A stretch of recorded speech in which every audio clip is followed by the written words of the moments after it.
Health Minister Dr Motsoaledi has told Parliament budget cuts from National Treasury have resulted in the department being unable to fill key positions. And as a result, patients are waiting longer to get treatment at facilities across provinces. The minister says the funding crisis has also led to shortages in medical specialists such as theatre nurses, ICU nurses and psychiatrists. Just how bad is this problem and what kind of impact is it having? Let's bring in healthcare activist Dr Aslam Dasoo. It's great to talk to you. Thanks very much indeed for coming onto the program.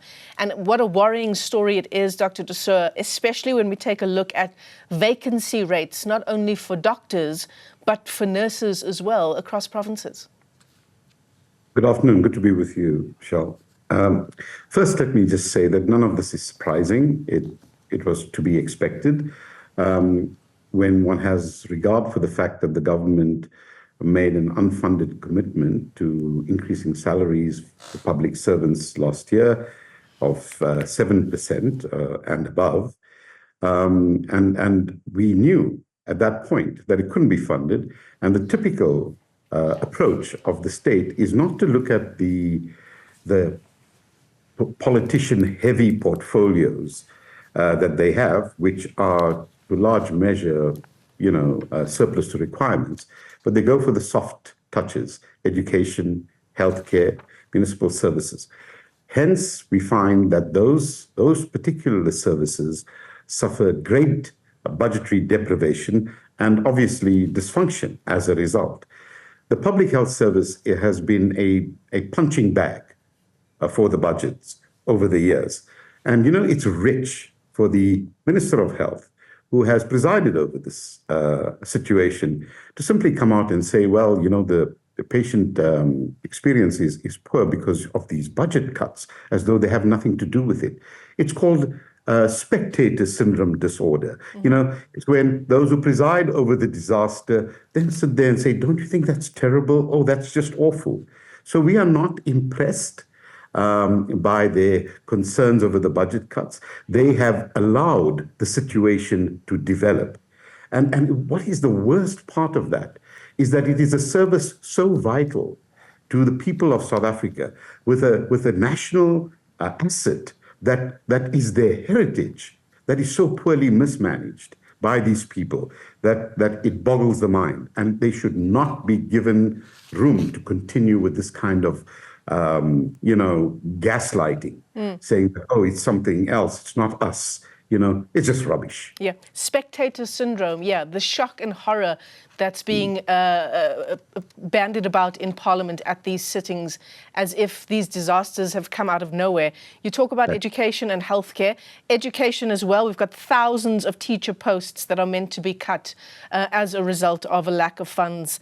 Dr. Dasoo, the thing about healthcare, just as we keep the focus on the healthcare sector, is that these vacancy rates that we've been told about, they actually don't reveal the number of doctors and nurses that are needed in the healthcare system. That's the vacancy rate, that's one thing. It doesn't speak to what the actual need is.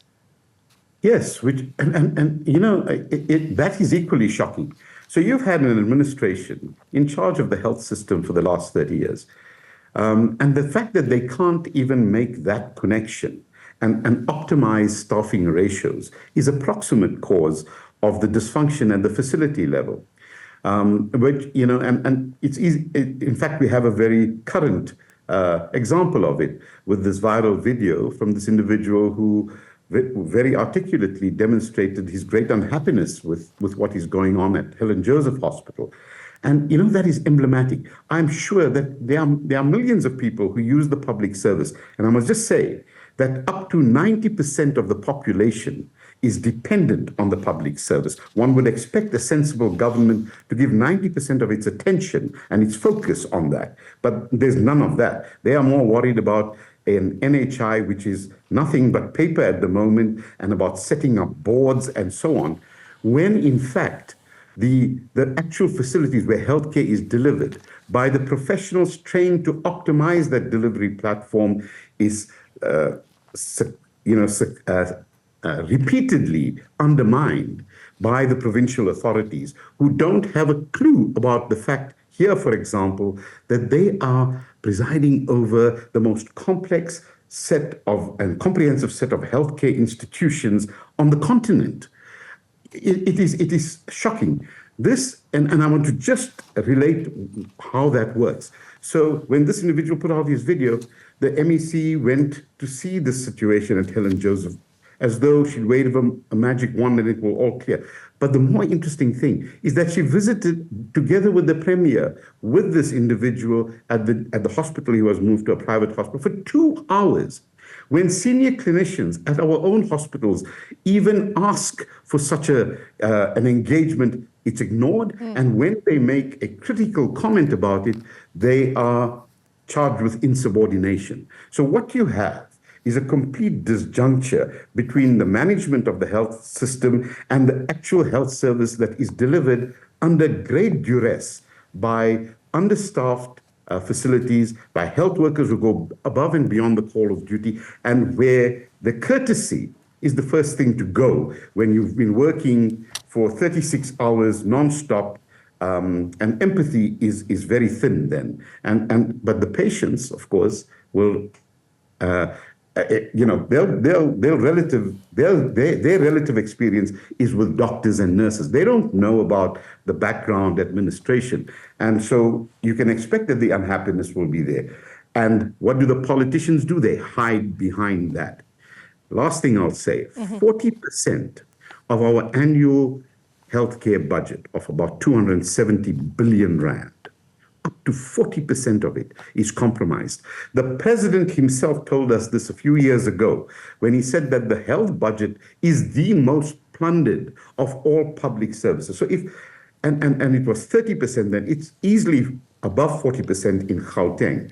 So if so much money is lost through misspending, irregular expenditure, and corruption, and then telling us, sorry, there's no money in the budget, what are we to make of that? Yeah. When the MEC in the Eastern Cape, the previous one, who presided over the most chaotic health system in the country, in the Eastern Cape, but who managed to worsen it to the extent that they didn't even have needles, which had dire consequences for patient care. For example, psychiatric patients who are acutely psychotic couldn't be tranquilized. They caused havoc. Some of them committed suicide by jumping out of windows. Nobody accounts for that. Nobody. And I just don't understand how a government that says it's democratic, it's people-centered, can live with itself when it promotes that MEC to the government of national unity as the Minister of Labour and Employment. Who are you kidding? Yeah, absolutely. Because the fact of the matter is, and just to comment on your statements around Tom London's video that went viral about Helen Joseph Hospital and the response from government officials spending those 2 hours there, moving him to a private healthcare facility. It's the social media effect, right? It's a camera opportunity that just cannot be missed. But it's an isolated event, and woe unto those patients who don't have access to social media and who don't have a Twitter following. Sure.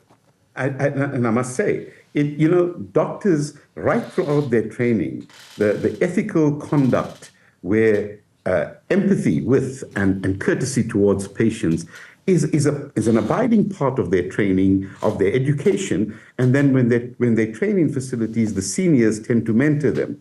And when that starts to disappear, you have to ask, why is that the case? And I'll tell you, the staff are so utterly overworked because funded posts, because we talk about the vacancies, these vacancies, they can't be filled because even though there was a budget for it, the money disappears. And suddenly they can't fill those posts. But it's always someone else's problem. It's never theirs. They never grasp the nettle. They never come out honestly and say, this is the case. But the provincial authorities, I'll tell you this, it's a political superstructure, providing a kind of cover to criminal enterprises which feed off the budgets. So the money disappears.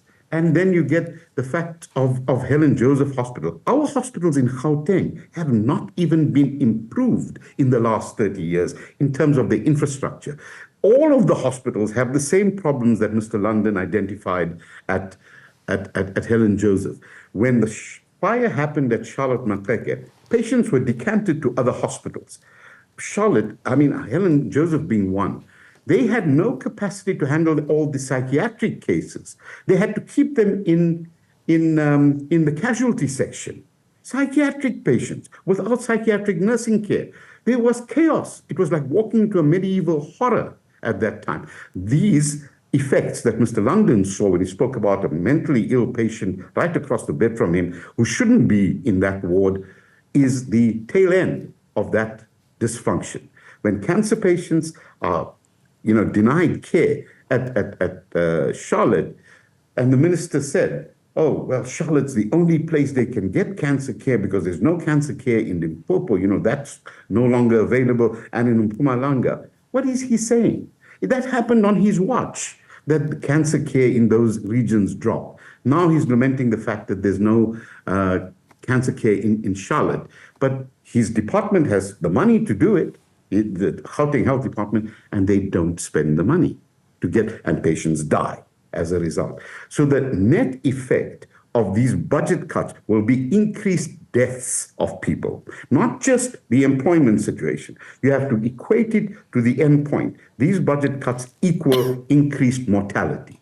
There is no getting around that. Right. And unless they admit that, we're not going to get anywhere. Arguably, Dr. Dasoo, would you say that it's a fair statement to say that budget for the health department is adequate for the needs that exist if indeed corruption didn't exist? The allocation for the health department has been, there's been a 3.5% increase from 2023. It's now at just over 62 billion rand.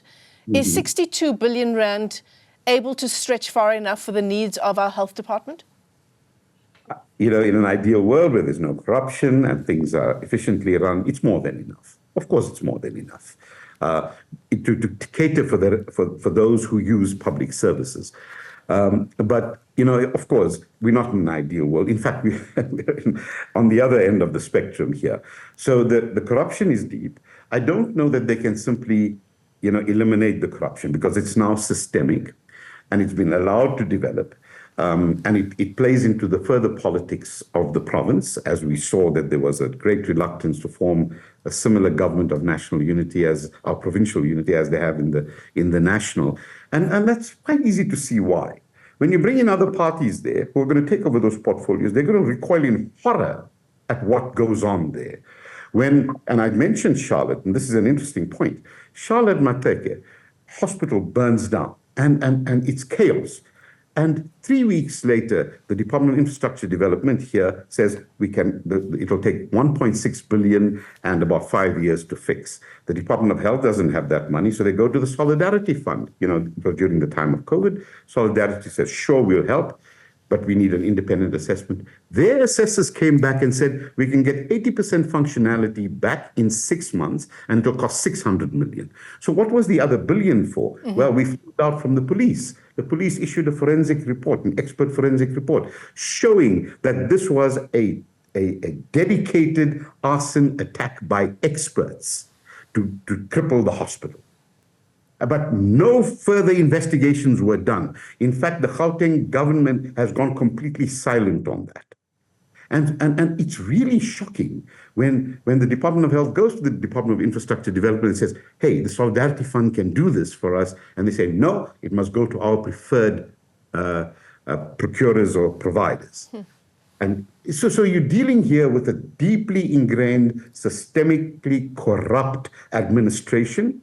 The pressures of the inadequate management of finances of the state now playing through to budget cuts.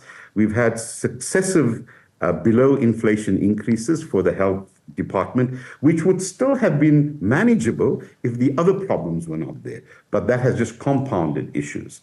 So, and it's a litany. I can go on and on and on, especially with the poster child of dysfunction in the health system, the Gauteng Department of Health, which really poses the greatest risk to the health of the population. Certainly. The impact on the budget is one thing.